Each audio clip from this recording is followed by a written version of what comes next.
Have you ever come across an idea that totally shifts your whole perspective? Like it makes you look at the world, at life in a completely new way? Oh, yeah, I know exactly what you mean. Well, today we're diving into one of those concepts, and you might be surprised to learn that it actually has deep roots in Jewish tradition. Okay, I'm intrigued. We're going to be talking about reincarnation. Reincarnation.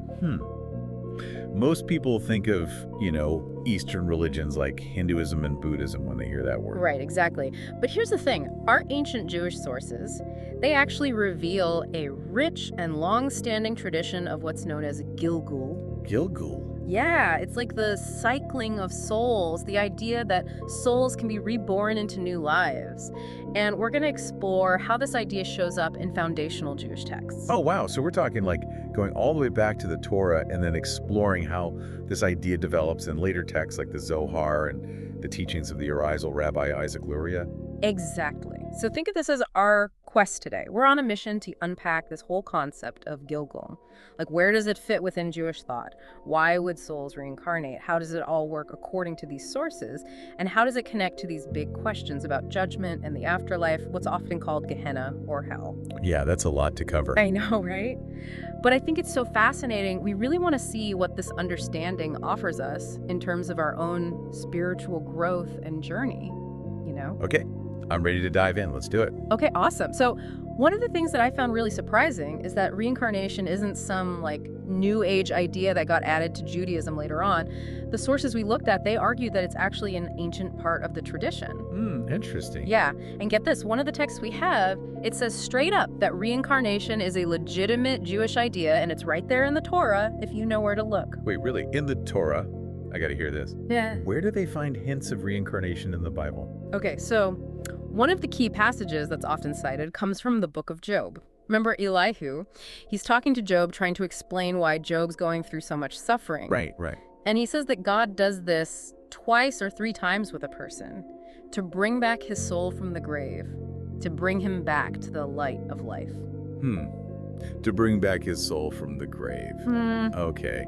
I could see how people might interpret that as reincarnation. Exactly. It definitely seems like more than just a one-time resurrection, right? Yeah, for sure. Okay, so another connection the sources make is to the commandment in Exodus, the one about God visiting the sins of the parents upon the children to the third and fourth generation. Oh, yeah, I remember that one.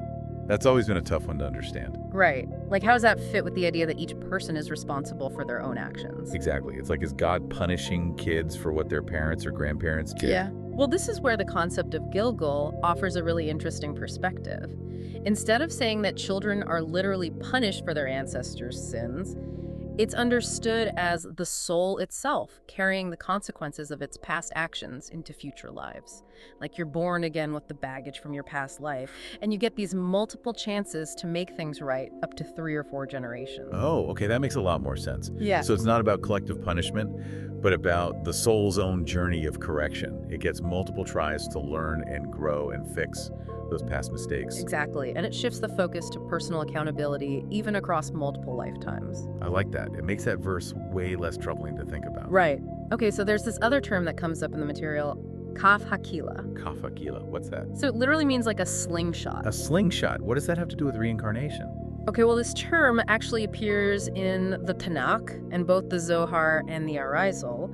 They interpret it as a biblical way of talking about reincarnation. Interesting. Yeah, the Zohar even compares the soul's movement between lives to a stone being flung back and forth in a sling. Like it's constantly being propelled forward and then drawn back again and again. Wow, that's a powerful image. So are you saying that the Zohar predates the Arizal in discussing reincarnation? Exactly. Like the Zohar, it hints at it with this analogy of the stone and the slingshot, but it was really the Arizal who systematized the whole concept of reincarnation in Jewish thought. Gotcha. So we see these hints of reincarnation in the Bible, in the Torah, and in the Zohar. But the Arizal is like the main authority on the subject. Right. The material calls him like the main textbook on reincarnation. Okay, so let's get into the Arizal's teachings. Why do souls reincarnate in the first place? Well, there are a few main reasons according to these sources. First, if you break one of the prohibitions, those negative commandments in Jewish law, the thou shalt nots, that can land you back here for another round. That makes sense. What else? Not fulfilling the positive commandments, the thou shalts, can also lead to reincarnation. So it's not just about avoiding bad stuff, but also about actively doing good deeds. Right, and that includes studying Torah on all 4 levels of interpretation: literal, allegorical, homiletical, and mystical. Wow, so it's not just about reading the Torah, but really understanding it on all these different levels. Yeah, exactly. It's about actively engaging with God's word and internalizing its wisdom. Okay, what are some of the other reasons souls might come back? Well, this one's kind of interesting. Sometimes it's not even about you. What do you mean? Like, a soul might reincarnate not because of its own unfinished business, but because it's needed to help other people. Maybe to guide them or support them in their journey. Oh, wow, so it's like you're part of this greater web of souls all helping each other evolve. Exactly. And then there's the whole soulmate thing. Soulmates. Okay, tell me more about that. So the idea is that if someone doesn't marry their intended soulmate, or if they experience divorce, they might have to reincarnate to try again. Oh, wow, that's a whole other level of relationship drama. I know, right? Like, maybe your marriage wasn't so successful and you need another chance to get it right.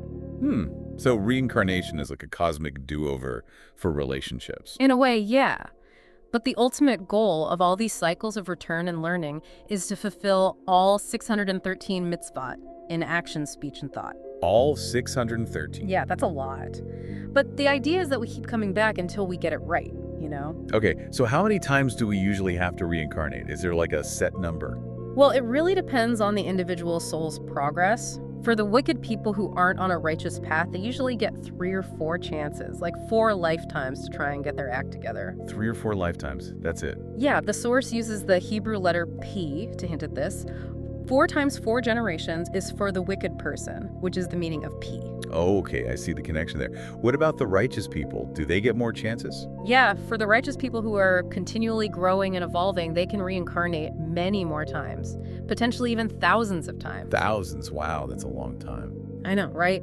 But as long as you keep improving in each reincarnation, you're on the right track. So basically, the more righteous you are, the more lifetimes you get. Yeah, kind of. It's like this system of continuous improvement. And the goal is to eventually become a perfect Sadic, a truly righteous person. Okay, but what about the sins we commit that we don't atone for in this lifetime? What happens to those? Do we just get a clean slate when we reincarnate? Not exactly. The idea is that unpaid sins, they kind of stick with you. Like, they carry over into the next life until there's a spiritual balancing. It's almost like a karmic debt that needs to be paid off. So we keep coming back until we've settled our accounts, so to speak. Right, exactly. Okay, this brings up another question. What about heaven and hell? Gehenna. How does reincarnation fit into all that? Right, that's a big one. And this is where things get really interesting, because the sources we're looking at, they actually challenge the traditional view of an eternal hell. Oh, really? How so? Well, they point out that the Tanakh, the Hebrew Bible, it doesn't talk about eternal damnation. In early Jewish sources, they don't really describe a heaven and hell either. Like the Mishnah, it says that the suffering of the wicked in Gehenna is only for 12 months. Only 12 months? That's a far cry from eternity. Right. And the material we have, it basically says that the whole idea of an eternal hell makes no sense. It claims the idea actually came from Christians and Muslims, not from early Jewish sources. Wow, okay, so if Gehenna isn't eternal damnation, then what is it? Well, it's presented more as a place of cleansing or purification, like a temporary state of suffering that's meant to refine the soul. So it's not like a punishment, but more like a process of refinement. Exactly. And the suffering in Gehenna, it's even connected to the kinds of challenges we face here on Earth. Like the Zohar, it interprets the flood in Noah's time as a type of Gehenna on Earth, where the suffering was like being caught between hot and cold water, fire and snow. Those extremes we experience in the physical world. Oh, I see. So Gehenna, it's not necessarily a separate fiery realm. It's more like a state of intense purification that can even be experienced here in this life. Right, exactly. But what about the souls that are like beyond purification? What happens to them? Well, the Zohar talks about this place called Avedon. It's not described as a place of eternal torture, but more like a state of being lost, cut off from everything. Like the soul is just completely lost. And this actually aligns with the views of Maimonides, the Rambam, who said that the wicked, they eventually just cease to exist. They don't suffer eternally. Interesting. So it's not eternal torment, but eternal oblivion. Yeah, something like that. But the most important thing to understand is that the main process of punishment and cleansing it happens within the cycle of reincarnation itself. Meaning? Like the soul, in order to really experience suffering and learn from it, it has to be embodied. Ah, so the real lessons are learned through lived experience. experience. Right, and the Talmud actually has this fascinating dialogue between Rabbi Judah and the Roman Emperor Antoninus. Oh yeah, what about that? So Antoninus, he asks Rabbi Judah why both the body and the soul should be judged. Like, why not just judge the soul, since it's the one that sinned? Right, it's a good question. Yeah, and Rabbi Judah, he responds with this parable about a lame man and a blind man. Okay, I remember that one. Yeah, so the lame man, he can't walk, but he can see. And the blind man, he can walk, but he can't see. And they team up to steal some fruit from an orchard. Right, they need each other to commit the crime. Exactly. And the king, when he finds out, he punishes both of them. Because even though neither one could have done it alone, they were both complicit. So the point is that the body and the soul, they're partners in our actions. Right, and therefore they're judged together. Which supports the idea that reincarnation with the soul returning to a body is the arena for judgment, not just the soul being punished or rewarded in some disembodied afterlife. That's a really thought-provoking point. It definitely shifts the focus from some far-off judgment day to a much more immediate and ongoing process of accountability. Yeah, and it emphasizes that this life, this physical world, is where the real work happens. Absolutely. But it's also important to remember that Judaism also believes in the resurrection of the dead, which is different from reincarnation. Right, so the idea is that in a future world, the dead will be resurrected in their physical bodies here on Earth. It's not about going to some ethereal heaven or hell. Okay, so resurrection is like a one-time event in the future, while reincarnation is this ongoing cycle of birth, death, and rebirth. Exactly. They're two different concepts, but they both point to the idea that the soul's journey doesn't end with death. Now, another thing that I found really interesting is that the soul itself, it's not seen as this like simple, singular entity. It's much more complex than that. Oh yeah, definitely. The Zohar, it uses this beautiful image of a candle lighting other candles to describe the soul. Like a candle flame can be used to light countless other candles without diminishing itself. Right, so the soul, it has these multiple sparks or facets. Exactly, and each spark can embody a different aspect of the soul's potential. And Kabbalah teaches that there are 5 levels to the soul: Nefesh, Ruach, Neshama, Chaya, and Yakida. Right, each one representing a different level of spiritual awareness and refinement.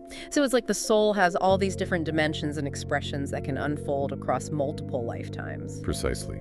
And that brings us to another question that people often have. If we've lived all these past lives, why don't we remember them? Right, that's a big one. Well, the general understanding is that it's all about preserving free will. Meaning? Like if we remembered all the choices and consequences of our past lives, it would heavily influence our decisions in this life. We wouldn't really have the same freedom to choose. Oh, that makes sense. It would be like knowing the end of a movie before you watch it. It kind of ruins the suspense. Exactly. And not remembering our past suffering. It also allows us to experience our current challenges with genuine emotion and to learn from them in a deeper way. Okay, that makes a lot of sense. So it's not that our past lives are completely erased. It's more like they're hidden from our conscious awareness for our own benefit. Right. It's like they're woven into the fabric of our being, even if we don't consciously remember them. Now, to really make this whole idea of reincarnation come to life, our sources, they offer some fascinating examples of how certain souls are believed to have been reborn throughout biblical history. Oh yeah, the case studies, those are really interesting. Let's start with Abel. What happened to his soul after he was killed by Cain? Okay, so according to these teachings, Abel's soul, it was actually divided. The good part of his soul, represented by the Hebrew letter He, it reincarnated into Seth and then eventually into Moses. Moses? Why? Yeah, pretty amazing, right? But the other parts of Abel's soul, the ones that needed more refinement, represented by the letters Bet and Lamed, they went through a series of more challenging incarnations like Laban, Balaam, and Nabal. And what happened to those parts of his soul? Well, it's suggested that after failing to achieve rectification in those lifetimes, that part of his soul might have ultimately become inanimate, like a stone. Oh, wow, that's a bit sad. So even parts of a soul can get lost. Yeah, it seems so. It's like a cautionary tale about the importance of spiritual growth. What about Cain? What happened to his soul? Well, Cain's actions, they had some major spiritual repercussions. The letters of his name, they're said to have reincarnated into 3 different individuals who each had to deal with the consequences of his sin. So it's like his soul was scattered and each fragment had to go through its own process of rectification. Exactly. Like the letter Kuf in Cain is connected to Korah, who rebelled against Moses and was swallowed up by the earth. Oh. The letter Yud is linked to Jethro, Moses' father-in-law, who rectified Cain's mistake by giving Moses his daughter Zipporah to marry. And the letter Nun, it's associated with the Egyptian that Moses killed. Oh, wow. So it's like these specific individuals, they were each working out different aspects of Cain's original sin. Right, exactly. What about Job? His whole story is about suffering, right? Like, why was he subjected to so much pain? Well, the perspective offered here is that Job's suffering, it wasn't a punishment for anything he did in that lifetime. Really? Yeah, it was more like he was paying off karmic debts from previous lives. Interesting. So who do they think Job was in his past lives? Well, one suggestion is that he was Terach, Abraham's father. You know, the guy who worshipped idols. Oh, right. Yeah. And another possibility is that he was one of Pharaoh's advisors who didn't speak up when they were planning to kill all the Jewish baby boys. Oh, wow. So his suffering was like a consequence of his silence in a past life. Exactly. Okay, so we've talked about Abel, Cain, and Job. What about women? Do they reincarnate too? Yeah, definitely. But it's mentioned that it might happen less frequently for women than for men. Why is that? Well, one reason given is that women traditionally have fewer mitzvot that they're obligated to perform, and they're seen as being less prone to certain types of transgressions. Interesting. But there are definitely examples of women who reincarnated, like Tamar, Judah's daughter-in-law. Oh, right. The one who disguised herself as a prostitute to get pregnant by her father-in-law? Yeah, that's the one. Well, she's said to have reincarnated as Deborah, the prophetess and judge of Israel. Oh, wow. From Tamar to Deborah. That's quite a transformation. I know, right? And there's even this subtle hint in the Hebrew spelling of Deborah's palm tree. Tomer Devorah. It's slightly different from the usual spelling, which points to this connection with Tamar. Oh, wow. That's a cool detail. What about Hosea's wife, Zimna? She went through a lot too, right? Yeah, she did. And it suggested that she was a reincarnation of the more bitter aspects of Tamar's soul. So it's like even the challenging parts of a soul can find redemption through reincarnation. Exactly. The material also talks about these things called Ibu and Dibuk. What are those? So Ibu, it's like a temporary attachment of a soul to a living person. Like a possession. Not exactly. It's not a full-blown possession like a dibuk. It's more like a temporary merging of energies. And it can be for positive reasons, like a deceased relative come to offer guidance. Or it could be that the attached soul needs help with its own process of rectification. Interesting. So what's a Dibuk then? A dibuk is more like a negative attachment. It's usually a soul that's lost or troubled, and it can cause problems for the person it attaches to. Oh, so it's like a malicious spirit. Yeah, kind of. But the key difference between Ibu and Dibuk and reincarnation is that they're temporary attachments. They don't involve the soul being reborn into a new body for a whole lifetime. Gotcha. Now, one more thing I wanted to ask about is the idea of souls reincarnating into bodies of the opposite gender. Like, is that a thing? Yeah, it's definitely mentioned in these sources, and it's usually understood as a form of spiritual correction. Correction for what? Well, for example, a soul that committed certain sexual sins in a male body might reincarnate as a female to experience those temptations from a different perspective. To gain a deeper understanding and hopefully overcome those negative tendencies. Exactly. And it's also interesting that there's a connection made to challenges with pregnancy. Oh, really? Yeah, it suggested that a female soul that has a male aspect might have difficulty conceiving what they call female water. And in those cases, a female Ibu might come in to help. Wow, so like a temporary soul attachment could actually assist with conception. Yeah, and it's even said that the Ibu might become the soul of a daughter if a girl is born. Oh, wow, that's fascinating. Right. And then there's this whole mind-blowing connection between the number of souls and the current world population. Okay, you gotta explain that one to me. So according to the Aerosols, there's a finite number of root souls, maybe around 600,000. 600,000 root souls. Yeah, and each of these root souls, it can generate numerous sparks. And depending on how you calculate those sparks, the total number of unique human souls could be somewhere between 7.3 and 9.5 billion. Wait a minute. Those numbers are pretty close to the current and projected world population. Exactly. And the Talmud, it actually says that the Messiah will come when all the souls destined to be born have been born. And the Zohar, it explains that the phrase all souls in the body refers to all the sparks of Adam that need to undergo correction before the Messianic era. Oh, wow. So you're saying that we might be approaching a time when all the souls that have ever existed will be here on Earth at the same time. Yeah, it's a pretty radical idea. But according to this perspective, it means that we could be heading towards a final judgment and correction, a time of ultimate redemption. That's a pretty intense thought. Yeah, it definitely puts things into perspective. So this whole deep dive into reincarnation or Gilgal, it's been really eye-opening. It's amazing to think that this idea, it's not just some fringe belief, it's actually deeply rooted in Jewish tradition. Yeah, and it challenges us to rethink our understanding of life, death, and the whole purpose of our existence. Absolutely. And it makes you wonder, like, what if our choices today, they're not just affecting this one life, but they're echoing through eternity? That's a powerful question to contemplate. So for all of you listening out there as you go about your day, consider this. How might this understanding of reincarnation change the way you view your own life and your choices? And what do you think it means that we might be living in a time when all souls are present on Earth? This is just a glimpse into a really profound and ancient tradition, and we encourage you to explore it further. Thanks for joining us on this deep dive. Until next time. Shalom. Shalom.